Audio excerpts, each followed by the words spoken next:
Hello, and welcome to another episode of the Transform Sales Podcast.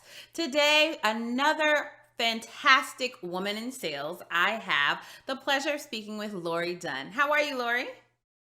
I'm good. How are you doing? I'm doing fantastic. Let me tell you a little bit more about Lori. She's a recognized leader in climate sales and growth. She consults with early stage climate tech startups on their go-to-market strategies. She has worked with established companies and franchises to manage and reduce electric costs with smart energy platforms and demand response. She's the winner of a Factor 8 award in sales leadership. Lori has a passion for developing and mentoring revenue talent. During her service as a Peace Corps volunteer, she secured an $8 million grant to spur economic development for her host community. She holds a Bachelor's of Arts from California State University and a Master's in Sustainability and Mergers and Acquisitions in Conflict from the Heller School of Business. Wow! That is amazing. You are such a rock star powerhouse, Lori. How did you get started going to the Peace Corps and now all the way in the C-suite of this organization?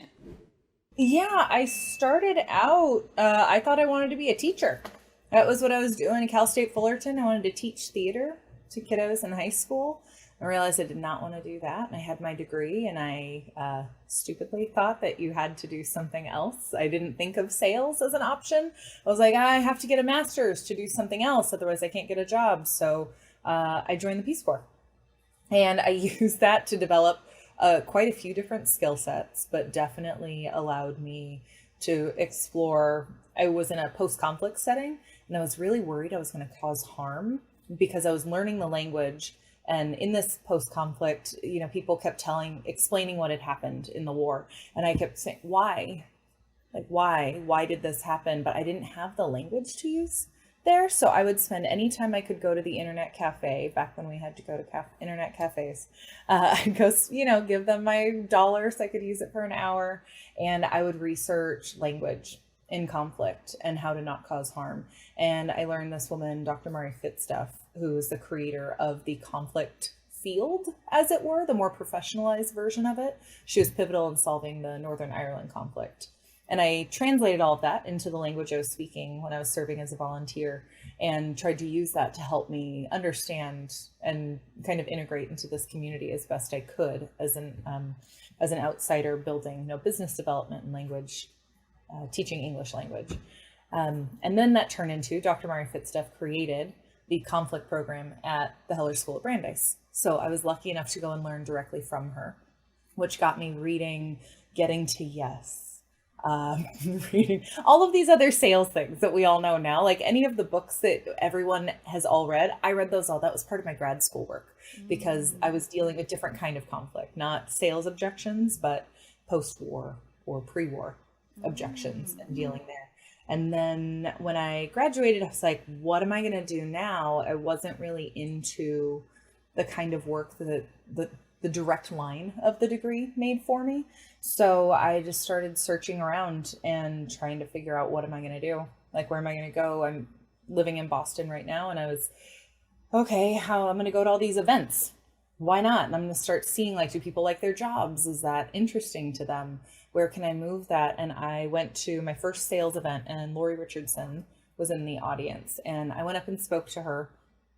Absolutely lovely, as we all know, one of our co-authors in our book. And she was like, you should come to this event next week. And I was like, okay. And I went the next week and I showed up and she said, you came. I was like, yeah. I said, you should be in sales.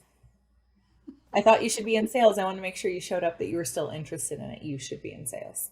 And the rest is kind of history. I'm still a big social justice kind of person, which that's what pivoted me towards that energy sector and this climate side of life, and really hyper focused on, I love my customers. I really love my customers. I love solving these problems. It's that social good. So while it seems a little bit weaving in my head, it's pretty much a straight line in the value that I bring. I love your story so much because you took something that you were passionate about and really pivoted and got into a sales career with the help Yep. of mentors and allies and people saying, this is what you should do, this is what you're good at. So, when you were in the Peace Corps, what are some of the core lessons that you learned that you're able to translate into the work that you do today? Oh God, so much, because I lived in a beautiful little town called Gach. It was on the top of mountains in the Caucasus, and I was the only volunteer in that area. So just think of show up to a conference, show up to a networking event, anything where you're completely alone. It's kind of a sink or swim mentality. So how do you intrigue, engage, delight the customer, your prospect in a way? How do you add value in this conversation? You only have them for a minute. And whether they want to use your product, your service or not, you want to make sure they leave having been better for speaking to you. I guess not every single conversation needs to be that way, but I do like to aim for some kind of relationship in that regard. So being there taught me that learning the language of your prospect being important. I obviously am talking physically learning a language other than English to speak it. But when right now I'm talking, sustainability managers, fleet managers, things like that, the way they speak about their needs and their goals is wildly different than can be wildly different than me, than maybe your goals. So it's how to speak that language to make sure I'm adding the right value. Otherwise, we're just like, hey, how are you? Checking groceries out, stuff like that. Like, hey, and that's good. That's completely good and fine. You can have those relationships as well. But when you're coming into a selling environment being a bit more targeted, it's how do you focus your efforts in the right way? It's cuddle up with your customer, learn their language, learn what matters to them, and that confidence little cluster. A lot of people try to say confidence. I think it's mostly competence. You got to build your competence before you wreck your confidence. Having that was really useful, but I also really lucky because I was doing theater stuff beforehand, but confidence through the roof. I mean, after you go through school where people are looking at you and picking apart every single thing about the way you look, the way you sound, the way you walk, the way you emote, all of that, it's really easy to just be pretty comfortable in your skin. I want to tap into something that you said. You said competence over confidence. Let's Yeah. unpack that a little bit. What do you mean by that? What is competence over confidence? Yeah. Competence is, as we all know, it's the ability to do the job, right? If I am competent in algebra, I can probably go in and ace a test. If I'm feeling a little nervous about it, maybe I'll get like 80%. But if I know my stuff, I'm still going to do well. May not be the best in the room, but I'm going to do pretty well. If I have no competence and only confidence, 30%, 50% of the game, right? I can finish that test because the odds are, if it's, a multiple choice test, the odds are I'll probably hit some. If I completely lack confidence and I have no competence, I'm bottom of the barrel here, right? Because I'm built on nothing. And so a lot of people who are early in their careers and they feel like they have to meet up to some of the people that they see that either they're learning from their leaders, their direct managers and the like, or they come on LinkedIn and there's so much noise out there. So many people with so many opinions telling you this is the way to do it, do that. And they're just getting started. They don't even know where the phone number is going to come and where they're calling from. So there's a lack of competence, and then a confidence comes into play there. So I like to focus on build that competence, because like I said, if you have neither, you're down at 0%. You have no competence, but confidence, 30 to 50%. If you have competence, no confidence, closer to 80%. And if you've got both, we're talking 100 plus. So I like to focus on building that competency and that focus. I mean, I'm 60 days into my new job. Let's talk about what I'm doing. I'm working on building my competence before I allow it to wreck my confidence. I know I can do this. I know I'm supposed to be learning. But if you compare me right now to anyone else on my team, I have no idea what we do. I know very well what we do, but compared to them, because they've been doing this for over a year, my team's great, but it's understanding where you are and just being kind on yourself and not letting that confidence come into play.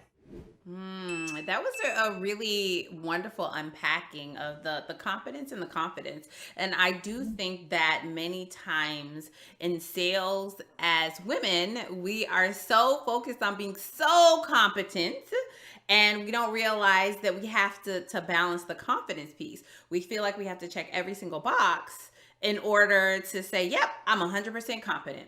And now, okay, let my confidence catch up. And what we have is like, there's this huge disconnect, right? Because we're trying to build this strong skill set and we're not confident in what we know yet. So, as a woman in sales, have you ever experienced that phenomena? Of course. Oh God, yeah. Yeah. Oh God, how do I compete with this? And then I've had a direct manager actually remote worker fly to Boston to come with me on some in-person interviews and totally terrified about it, completely destroyed the call. Got so nervous, got so in my head. I missed the entire disco. I was focused on me. I wasn't focused on them. And I botched it. It did not go well. I did not go move forward with that person. And it was so embarrassing doing it in front of this leader, this like storied leader. And, we got in the car and we're driving away and he was like playing on his phone doing something and you could just feel the energy. And he's like, "Are you okay?" I was like, "I'm just beating myself up. Give me a minute." He's like, hey, stop that. Don't beat yourself up. You're learning. This is new." I was like, "Oh, okay." It's like, it's really hard when you're in these rooms. I've been very lucky that I am in rooms with very smart people. And it's really hard to say like, you're not there yet, but you will be. Give it a minute.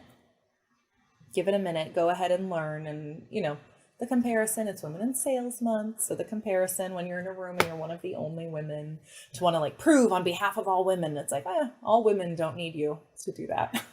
All women need you to breathe and take your time and then you'll get there. So there's that dichotomy that I play with sometimes. I'm pretty lucky in that I've rarely lacked confidence, for good or bad. That isn't there. So I think that's why I'm able to say stuff like focus on that competency, because a lot of people that I mentor and coach ask me a lot, like, how are you so confident? And I'm like,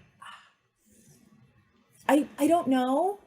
I in terms of like what you're asking me to answer, I don't know. Do I know why? Yeah. Like I'm like super awesome. Like that's why I'm so confident. But where does that come from? I'm not sure. Let's focus on your competency to account for what I'm seeing as a lack of confidence, and then we'll get you there. So that's where that framework kind of comes from, of me being like, I'm not quite sure about that, but I know that feeling, that bubbling, I don't want to make a fool of myself. I get that. But after that one leader saw me in the car and was like, you need to stop that. I was like, oh. And something just kind of clicked of like, we don't need to behave like that to ourselves anymore. For me, I know that I always felt competent and I always had confidence. There was one point in my career where I didn't have that confidence. I knew I was confident, but I didn't have that confidence. And it was 100% due to poor leadership. It was a bad boss telling me that, no, stay quiet. Your ideas are not okay. But then you turn around and I'm like, but I thought that's what we talked about last week. Why is that your idea now? That for me is the one time in my career where I didn't have that confidence, and I can directly relate that to poor leadership. And so as people in sales, as direct frontline managers, I do think that it's absolutely 100% important for us to see each and every person on our team as an individual and give them what they need to develop them, right? Like you were saying, somebody's like, okay, so how I want to be just like you. Like, how do I be just like you? And you're like, well, that's not what we need to do. I want you to be your best self. That's what I need. How did you break out of that place of a lack of confidence? Did you just realize you were in the wrong place? Were you able to silence the negativity from that leader? Like, what steps did you take? So in 100% transparency, I went to therapy. Like I actually had to go seek professional help because I was like, okay, what's wrong with me? I've always been so good. Like I always prided myself at knowing my job so very, very well. And so I had to literally seek professional help. And I had an amazing therapist, and she was like, okay, so Wesleyne, you're in a toxic environment. This is Yeah. not a good place for you.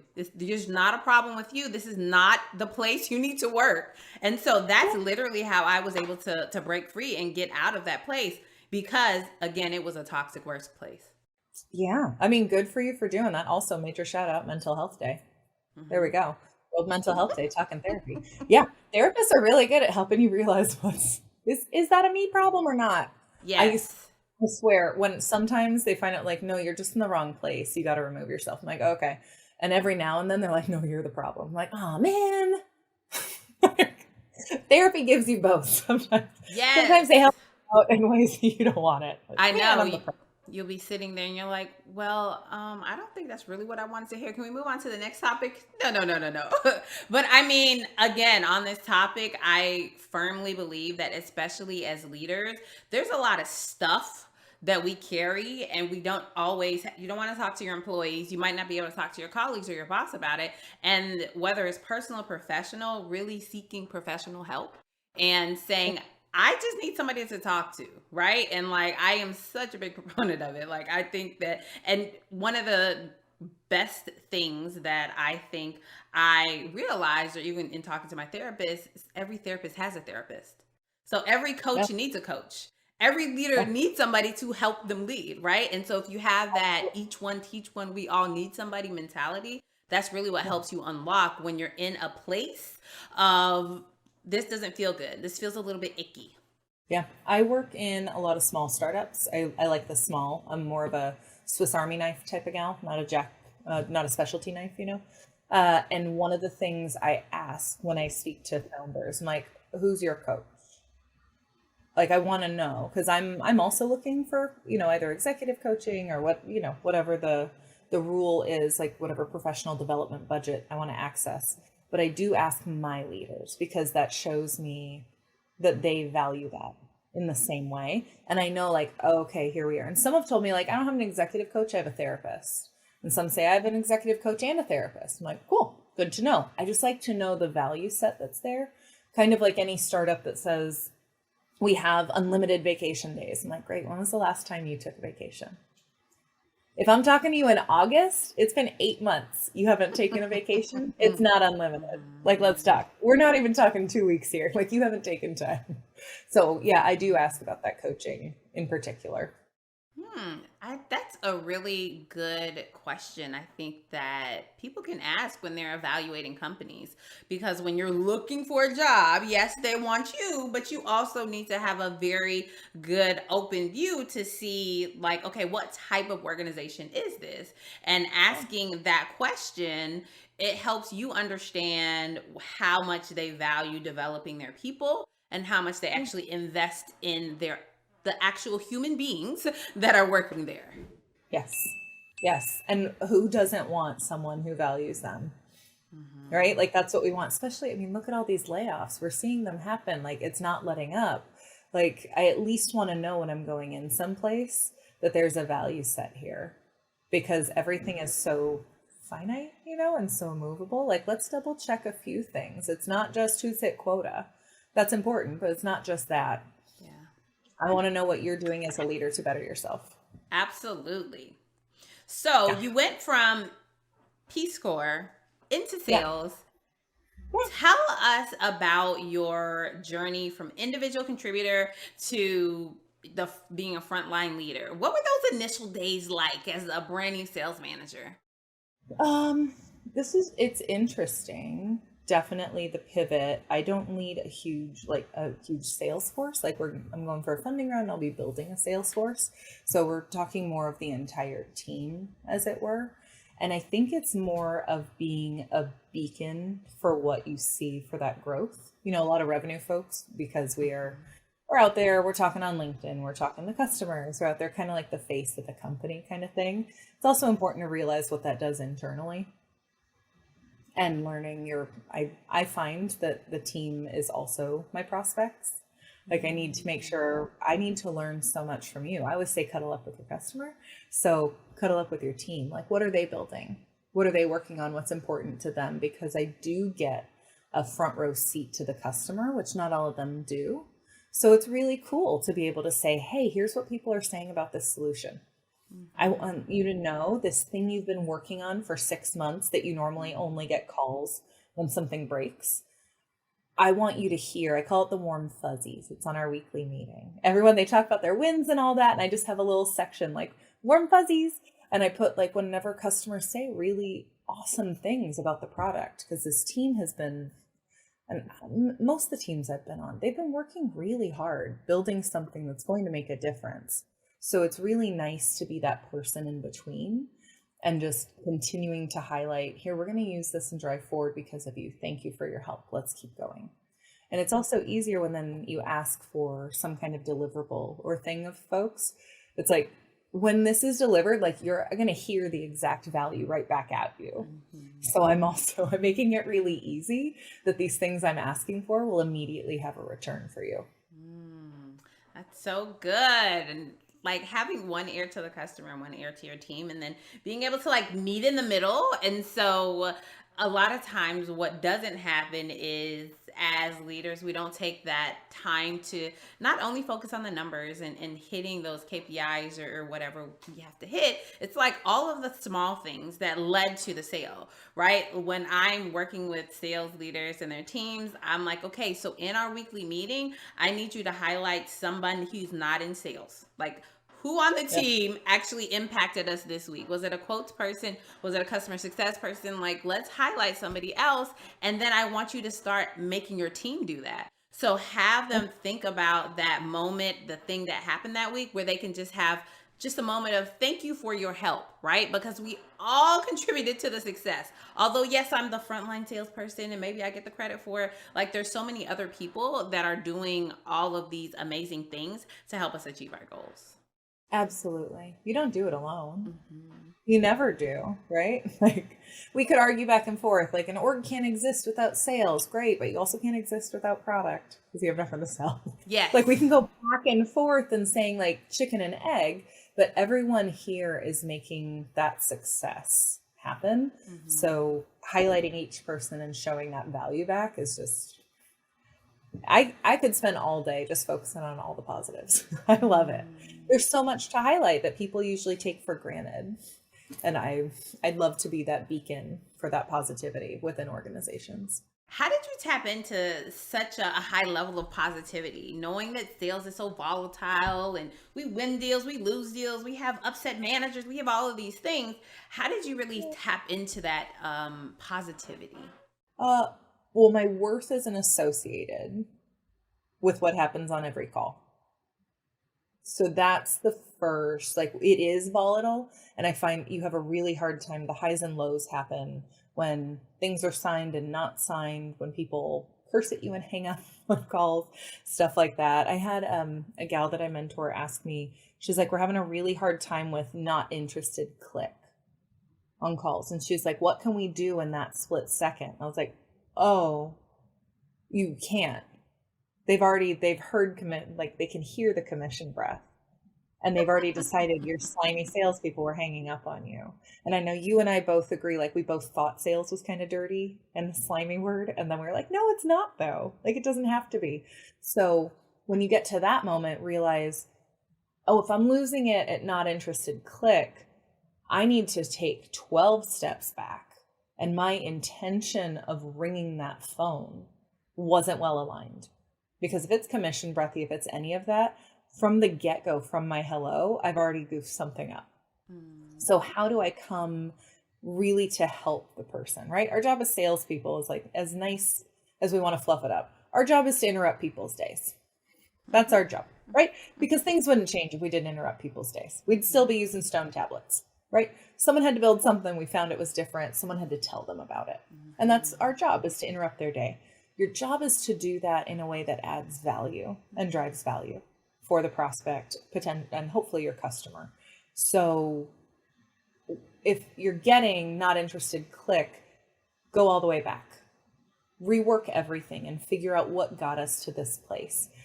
Are we back at competency, confidence? Are we back at that play? Are we back at maybe you don't actually know your personas well enough? You've done the work on your ICP, but who's my persona? Who am I really talking to in here? If I don't actually know and speak their language, I feel like we're full circling this whole conversation.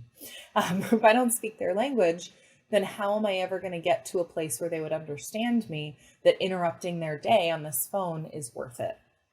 So yeah, you take that step back and just understand the intention, and then you drive. I forget what you asked me. I just love it. This is just a whole, and so I'm just so mesmerized in listening to you because everything that you said is really a part of my core philosophies. It is we drive behavior to impact change, right? It's not about that that indicate the end result of, oh, they just hung up the phone. It's like, let's take 5 steps back and figure out what led to them just hanging up the phone and why you're coming to me, because you're coming to me because it has affected you. You're not coming to me because you're okay with that. And let's completely unpack and peel back the onion. And that is literally how we impact change. And the question that I asked you was, how do you really step into this place of positivity and always having it, for at least for me, it seems like you have a glass half full mentality, and you completely answered it all the way. Okay, good. Yeah, I am. I'm a glass half full kind of gal. I can skew a bit more the realist side of stuff, but in that realism, I kind of realize, like, yeah, but stuff gets really hard sometimes. So I'm pretty grateful when the sun's shining. I'm just so happy it's there because I know the darkness is going to set in. So I just try to take advantage of that and hyper focus on that. And not everyone can do that, either chemically, biologically, just how they were raised, whatever that is. And I'm really lucky that those things don't affect me. So I really try to focus on that, and hopefully in a way that isn't dismissive of, like, if you are having a hard time, I'm not like, no, be positive. I don't do that to you. No toxic positivity. It's like, oh, that's really hard. How can I help here? Okay. Right. There's a time and a place for complaining. Get that out. Get that out of you so it doesn't fester. But now what are we going to do about it? That's good. Share with us a time in your career that it was difficult for you to be a woman in sales. Oh, all the time. All the time. Yeah. When you don't know if the prospect is talking to you because of you, or because you're a woman, or because of the value you add, like that, I think is the hardest for me. We could talk through like what happens internal culture, small little microaggressions on sexism and things at play. We could talk about that for days, but I think the hardest actually taps in when you're alone with that customer and you're like, I have a job to do. I'm here to do this thing. And there is something about personalities and communication and understanding. And when your spidey sense goes up, right? Most of our intuition is usually right. And you're like, what do I do here? What do I do in this moment? Am I going to lead the sale this way? Or am I going to pull it back and say, hey, this one's not for our company, or it's not for me. Hey, I'm going to tap somebody else in. Yeah. I've been on a few calls where I'm like, what keeps happening? Like I had a few weeks there where it was constant, and I was getting kind of fearful of going back on calls. And I talked to a mentor, and he was like, yeah, he's like, you can always bring in and mention my male leader. It's like, you bring him in. I was like, well, what does that look like now? Yeah. What does that look like now that your sales leader can't be alone on sales calls anymore?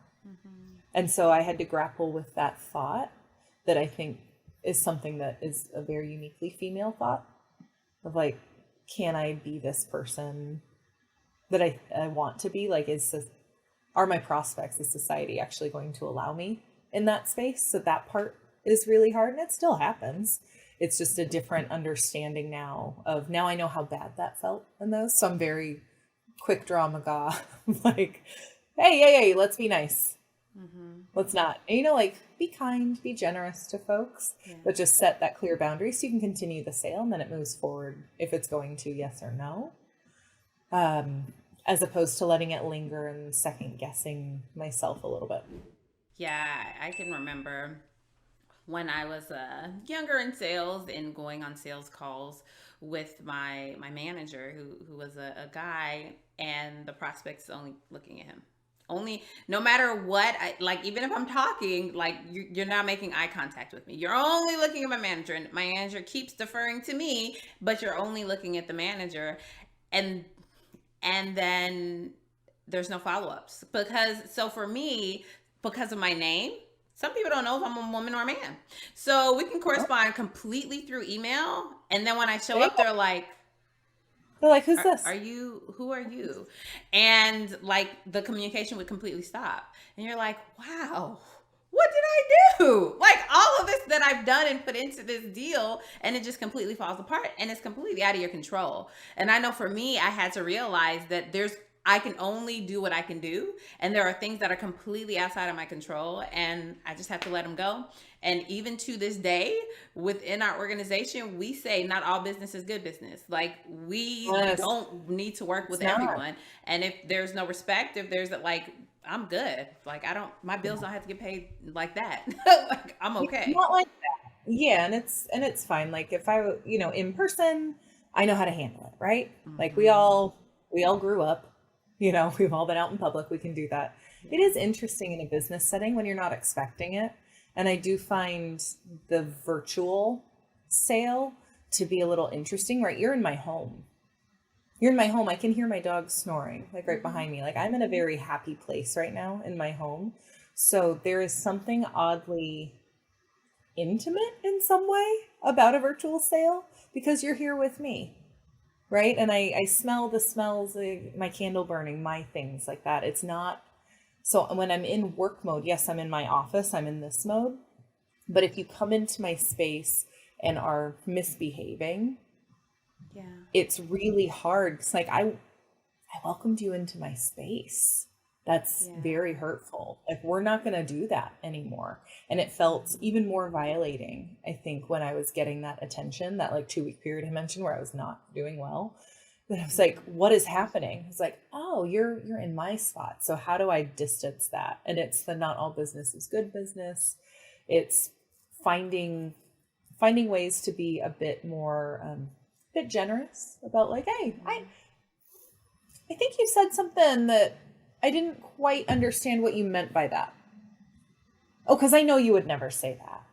Right. And just be like kind and generous, like, hey, I'm giving you a door. Feel free to take the door. Yeah. Okay, take that one out. We'll get back to this conversation. And it's a way to kind of protect me in my safe space as well as keeping them safe too. Because usually when you call people out on it, not everyone, but people are like, oh, sorry. It's like, yeah. Yeah. They're like, oh, I'm sorry. I have a nice light way to wrap up that little piece that we were talking about. My son, who he's behind me, he's actually 8 now, so he's giant.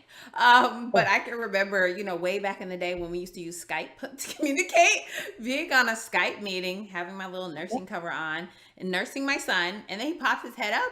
And he's like looking in the camera and everybody turns red and got mortified. That was like a moment of my life. I was like, I was completely on the other end.